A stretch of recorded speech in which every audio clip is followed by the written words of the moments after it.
नमस्कार मंडळी, स्वागत आहे तुमचं माझ्या ब्लॉगमध्ये. Actually I am really very sorry, मी बरेच दिवस झाले ब्लॉग नाही पोस्ट करू शकली. बऱ्याच गोष्टी झाल्या. मी फॅमिलीसोबत वॅकेशनला गेली होती, तो मला वॅकेशन एन्जॉय करायचा होता. त्याच्यातून मला टाईम नाही मिळाला. त्यानंतर माझ्या घरात फंक्शन होतं, माझ्या सासरी माहेरी दोन्हीकडे फंक्शन असल्यामुळे त्या पूर्ण गोंधळात मला अजिबात वेळ नाही मिळाला. पण आजचा व्लॉग आहे खूपच खास, कारण आज आम्ही निघालो आहोत गोव्याला आणि ही माझी पहिलीच फ्लाईट आहे. खूपच एक्सायटेड आहे मी. बघूया माझ्या पहिल्या फ्लाईटचा काय एक्सपिरियन्स होतं आहे. सो मी तुमच्यासोबत ईच अँड एव्हरीथिंग शेअर करणार आहे. सो व्लॉग शेवटपर्यंत पाहायला विसरू नका. सर्वात आधी आम्ही अंधेरी स्टेशनला पोहोचलो. तिथून आम्ही ऑटो केली, कारण की बरंच सामान होतं आणि बरेच जण होते, त्यामुळे ऑटो केली. पण आमच्या ऑटोवाल्याने आम्हाला इंटरनॅशनल टर्मिनलवर पोहोचवलं, जे की आमची फ्लाईट होती डोमेस्टिक टर्मिनलवरून.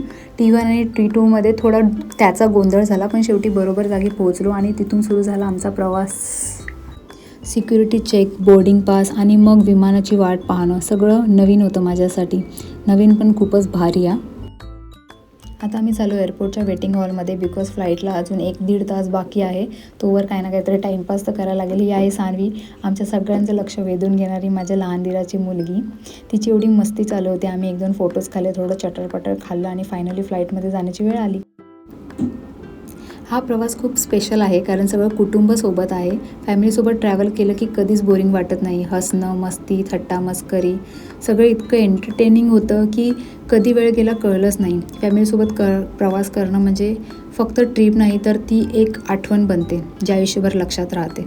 मी तर एकच सांगेल, दरवेळी शक्य असेल तेव्हा कुटुंबासोबत प्रवास करा, कारण अशा क्षणांमध्ये खरी मजा असते. माझ्या फॅमिलीमध्ये अजून कोण कोण आहे हे मी पुढच्या व्लॉगमध्ये नीट सांगणार आहे. सो नक्की पहा पुढचा व्लॉग.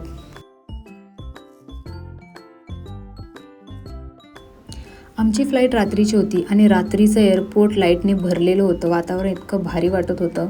विमानात बसल्यावर तिथे विंडो सीट नाही मिळाली. माझी सीट मिडलला होती, पण माझ्या सीटवर एक मुलगा ऑलरेडी बसला होता आणि तो मला बोलत होता की तुम्ही प्लीज माझी सीट्स शेअर करा. मी म्हटलं हे काय आहे, मनातल्या मनात म्हटलं. तर मी उमेशला बोलवलं, उमेशला सांगितलं. तर उमेश बोलला की ठीक आहे. त्याने मॅनेज केलं. तो बोलला तू माझ्या सीटवर बस, मी त्याच्या सीटवर बसतो. असं करून लकीली उमेश पण माझ्या पाठीस होता, त्यामुळे मला काही एवढं वाटलं नाही. पण जेव्हा विमानातून खाली पाहिलं, सगळंच लाईट्सनी चमकत होतं. मुंबई नाईट व्ह्यू एकदम स्वप्नासारखं वाटत होतं.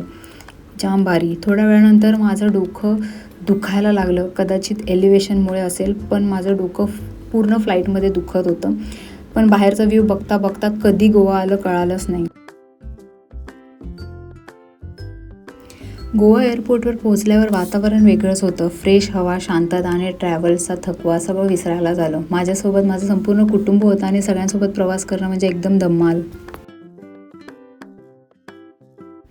हा माझा पहिला फ्लाईट अनुभव होता आणि गोव्याची सुरुवात झाली धमाकेदार. फॅमिलीसोबत वेळ घालवणं, एकत्र प्रवास करणं आणि हे नवं अनुभवणं सगळंच खूप खास होतं. मी खूपच ग्रेटफुल आहे या नवीन अनुभवासाठी. माझ्या आयुष्यातला एक सुंदर टप्पा आहे.